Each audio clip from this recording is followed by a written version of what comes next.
मैं दावे के साथ कह रहा हूं, अगर 90% लोग यानी देश के लोग अगर इस बात के लिए ना कह दें कि उन्हें कोई आपत्ति नहीं है कि ईद के दिन और जुमे के दिन नमाज पढ़ने अगर 5-10 मिनट के लिए मुसलमान सड़कों पर, कोई आपत्ति नहीं होगी, बिल्कुल वो इंतजाम करेंगे, तो आप ये जेल के अंदर डलवा दीजिए कि साहब हम नमाज नहीं पढ़ने देंगे आपको सड़कों पर। हम कह रहे हैं हम नमाज किसी हालत में सड़कों पर नहीं पढ़ना चाहते, बिल्कुल नहीं पढ़ना चाहते, लेकिन हमें हमारी मस्जिदों को कम से कम आजाद कर दो। और फिर मुसलमानों को धमकाया जाता है नमाज नहीं पढ़ने देंगे, इलाज कर दिया जाएगा कि हम सड़कों पर नहीं पढ़ना चाहते, हमारी मस्जिदें आजाद कर दीजिए। मैंने क्या गलत कह रहा हूं बताइए मुझे? क्या मैं ये कह रहा हूं सड़कों पर पढ़ेंगे? कि जो अल्फाज इस्तेमाल करते हैं योगी जी, खाली मुसलमान ही देश के अंदर नहीं रहते, हमारे हिंदू भाई भी रहते हैं, सिख भाई भी रहते हैं, क्रिश्चियंस भी रहते हैं, और भी लोग रहते हैं। ज्यादातर लोग अपने त्योहार सड़कों पे मनाते हैं। ज्यादातर लोग, जैसे हिंदू धर्म की अगर हम बात करें, चौकियां लगती हैं सड़कों पर, शोभा यात्राएं निकलती है सड़कों पर, कांवड़ निकलती है सड़कों पर। तो ऐसे अल्फाज आप क्या उनके लिए भी बोलकर दिखा सकते हो? नहीं दिखा सकते आप उनके लिए बोल करके। तो आप जो पिक एंड चूज वाली बात करते हो, वो संविधान के खिलाफ बात है। भारत के संविधान ने उनको सीएम बनाया और संविधान के खिलाफ जाकर के आप बात बोलते हो। जो उनका टेनर है, इलाज कर दिया जाएगा, और वो बहुत कुछ बोलते हैं, तो उससे मुझे ऐसा लगता है वो कहीं ना कहीं दिमागी किसी बीमारी से ग्रसित हैं, उनका इलाज होना चाहिए।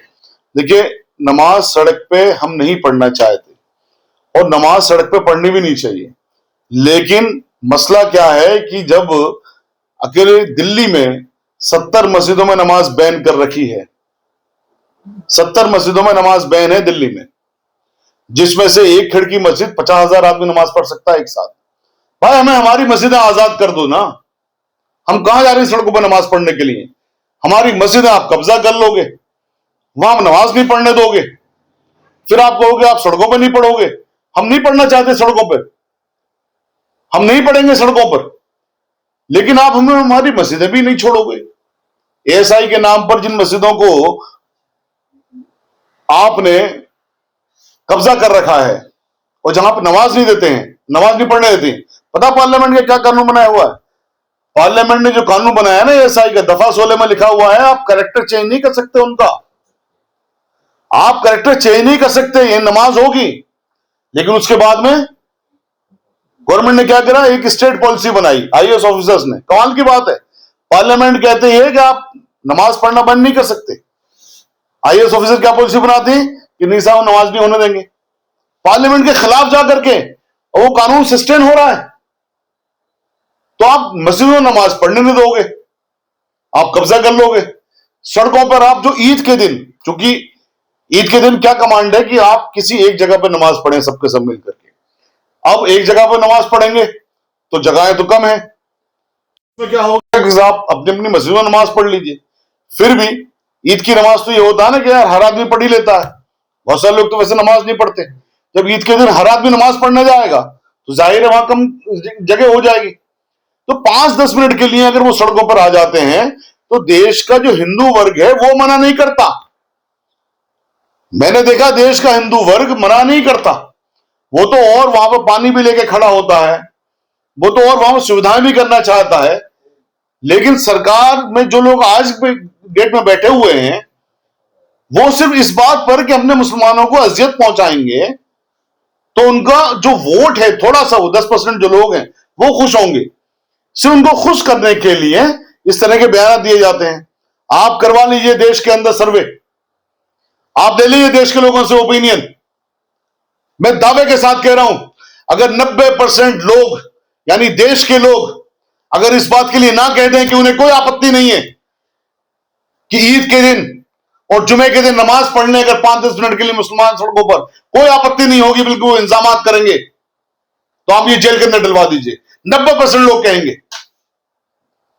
लेकिन सरकार क्या करती है कि साहब हम नमाज नहीं पढ़ने देंगे आपको सड़कों पर। हम कह रहे हैं हम नमाज किसी हालत में सड़कों पर नहीं पढ़ना चाहते, बिल्कुल नहीं पढ़ना चाहते, लेकिन हमें हमारी मस्जिदों को कम से कम आजाद कर दो। दूसरी बात यह कि मुसलमान ही तो खाली इस देश में नहीं रहते, और भी धर्म के लोग रहते हैं ना।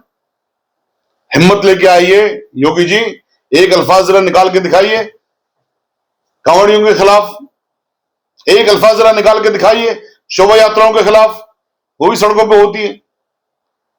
लेकिन हम ये चाहते हैं कि शोभा यात्राएं भी हों, कांवड़ भी निकले, आप और फैसिलिटीज दीजिए सबके लिए। ये देश सबका देश है। इसका मतलब ये नहीं है कि आप सिर्फ मुसलमानों को आपके तमाम कानून लागू होंगे, बाकी के खिलाफ आपके कानून लागू नहीं होंगे। जो आप कह रहे हैं ये एसआई वाला, ये तो एसआई की मस्जिदें, ये कहां कब्जा हुई? एसआई की मस्जिदें, एसआई बेसिकली क्या है आपको समझने की जरूरत है। आर्कियोलॉजिकल सर्वे ऑफ इंडिया, जो मस्जिदें थी जो ऐतिहासिक महत्व की, सरकार कहती है कि साहब फला मस्जिद का ऐतिहासिक महत्व है, उसको एएसआई ने टेक ओवर कर लिया। उसके लिए कानून बनाया पार्लियामेंट ने कि जिन भी मस्जिदों को एएसआई टेक ओवर करेगी उनका कैरेक्टर चेंज नहीं होगा। मस्जिद या कुछ और दरगाहें, खानकाहें, कब्रिस्तान जो भी है, उनका कैरेक्टर चेंज नहीं होगा। मस्जिद का कैरेक्टर क्या होता है मुझे बताओ जरा, आप ये बताओ क्या होता है मस्जिद का कैरेक्टर? मस्जिद में आदमी क्यों जाता है? नमाज पढ़ने जाता है। जब कैरेक्टर चेंज नहीं हो सकता, पार्लियामेंट ने कानून बनाया, और आपने जिन भी मस्जिदों को आपने टेक ओवर किया वहां नमाज नहीं होने दोगे तो आपने कब्जा कर लिया ना मस्जिदों पर, पार्लियामेंट के खिलाफ जाकर के। कमाल की बात है। और ये बात मैं हवा में नहीं कह रहा हूं, खिड़की मस्जिद का हमने केस फाइल किया था हाई कोर्ट के अंदर, और हाई कोर्ट में जब हमने ये प्रोविजन पढ़ के सुनाया, ऑनरेबल कोर्ट ने हमारी बात को माना, भारत की सरकार को डायरेक्शन दी, लेकिन भारत की सरकार ने उस पर भी कोई एक्शन नहीं लिया कि साहब हमने, सरकार कहती है स्टेट पॉलिसी बनाई है। पॉलिसी कौन बनाता है? IAS officer. और वो क्या कहते हैं? हम सब नमाज नहीं होने देंगे इन मस्जिदों के अंदर। कमाल की बात है साहब। हमारे देश में पार्लियामेंट सबसे बड़ी, हम तो ये सुनते हुए आए हैं, संविधान भी यही कहता है। पार्लियामेंट के कानून के ऊपर कुछ आईएएस अफसर मिलकर के पॉलिसी बना लेते हैं और उसको उसके ऊपर क्रियान्वित कर दिया जाता है। पार्लियामेंट के बने कानून को नहीं माना जाता, और फिर मुसलमानों को धमकाया जाता है, नमाज नहीं पढ़ने देंगे, इलाज कर दिया जाएगा, फलां कर दिया जाएगा। कमाल की बात है। ये अगर देश में संविधान की हुकूमत होगी ना, तो इस तरह के बयान देने वाले लोग जेलों के अंदर होंगे, इस तरह के बयान देने वाले लोगों का इलाज होगा कानून के जरिए, अगर संविधान की हुकूमत होगी तो। मना तो नहीं कर रहे, वो तो कह रहे सिर्फ पढ़ लो भाई, तुम मत पढ़ो, यातायात पे दबाव पड़ता है, एम्बुलेंस जाती है, तमाम दलील दे रहे हो। जनसंख्या कर लीजिए अगर ज्यादा है तो। मैं आपको बता रहा हूं, देखिए सड़कें सिर्फ लोगों के लिए हैं। जो भी योगी जी की बात है सारी बातें ठीक है, यहां तक एम्बुलेंस के लिए हैं, डॉक्टर्स मरीजों के लिए हैं, कामगारों के लिए हैं, कोई इशू नहीं आता, हम मानते हैं बिल्कुल। उसके बाद जो कहते हैं वो दो बात, जैसे आपने कहा जनसंख्या कम कर लीजिए या सड़कों में पड़ा तो इलाज कर दिया जाएगा, मैंने उस बात के लिए कहा है कि हम सड़कों पे नहीं पढ़ना चाहते, हमारी मस्जिदें आजाद कर दीजिए। मैंने क्या गलत कह रहा हूं बताइए मुझे? क्या मैं ये कह रहा हूं सड़कों में पढ़ेंगे? मैं तो कह रहा हूं सड़कों में नहीं पढ़ेंगे हम, मस्जिद आजाद कर दीजिए। दूसरी बात मैं क्या कह रहा हूं, आप देश से पूछ लीजिए, आप देश के जितने भी लोग हैं हमारे देश के अंदर, 1,40,00,000, 1,50,00,000 सर्वे कर लीजिए। अगर 90% लोग ये ना कह दें कि साहब हमें ईद की नमाज या जुमे की नमाज में अगर लोग 5-10 मिनट के लिए सड़कों पर आ जाएंगे तो हमें कोई तकलीफ नहीं है, बल्कि उनके लिए इंतजाम करेंगे, तो फिर आप कहिएगा। तीसरी बात मैं क्या कह रहा हूं कि जो अल्फाज इस्तेमाल करते हैं योगी जी, खाली मुसलमान ही देश के अंदर नहीं रहते, हमारे हिंदू भाई भी रहते हैं, सिख भाई भी रहते हैं, क्रिश्चियंस भी रहते हैं, और भी लोग रहते हैं। ज्यादातर लोग अपने त्योहार सड़कों पे मनाते हैं। ज्यादातर लोग, जैसे हिंदू धर्म की अगर हम बात करें, चौकियां लगती हैं सड़कों पर, शोभा यात्राएं निकलती हैं सड़कों पर, कांवड़ निकलती हैं सड़कों पर। तो ऐसे अल्फाज आप क्या उनके लिए भी बोल कर दिखा सकते हो?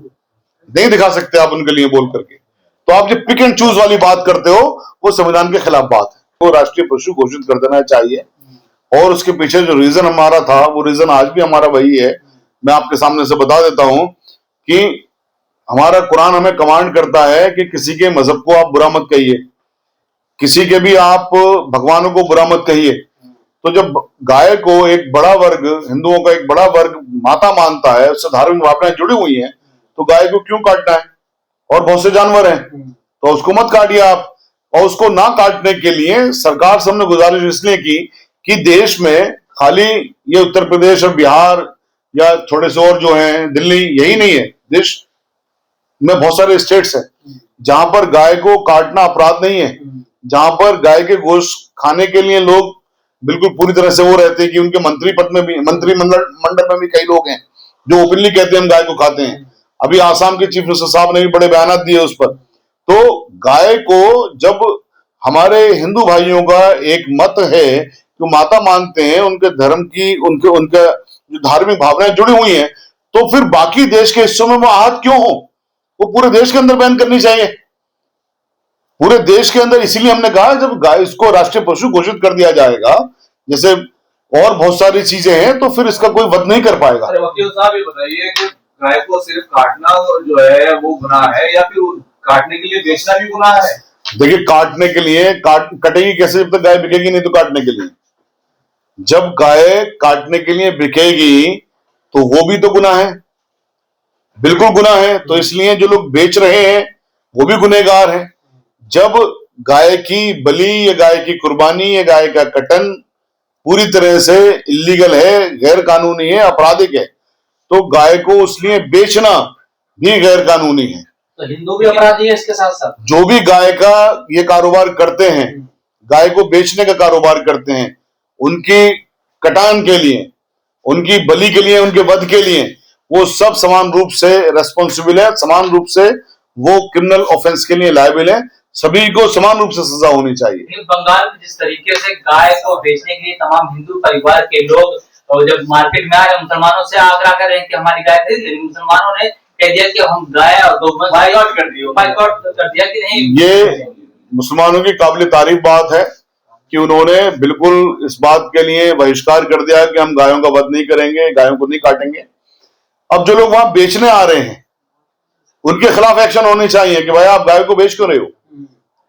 लेकिन इसका एक दूसरा पहलू यह है कि जिन लोगों ने गायों को, चूंकि बंगाल के अंदर गाय बैन नहीं थी, जिन लोगों को गाय को पूरे साल पाला या कई साल से उनको तैयारी की कि साहब ईद के मौके पर हम बेचेंगे, उनकी आजीविका उससे जुड़ी हुई, उनका सब कुछ से जुड़ा हुआ, तो उनको भी तो सरकार कंपेंसेट करे, क्योंकि सरकार ने अभी वहां पर बैन किया है। जहां तक मुसलमानों की बात है, मुसलमानों की ये बात बिल्कुल काबिल तारीफ है कि उन्होंने हिंदू भावनाओं का ख्याल करते हुए इनको मना कर दिया। भावनाओं का ख्याल रख रहे हैं मुसलमान या डर गए हैं फिर चल? देखिए, मुसलमान तो सर किसी से भी नहीं डरता, क्योंकि मुसलमान का अपना मानना यह है कि एक बार मरना है।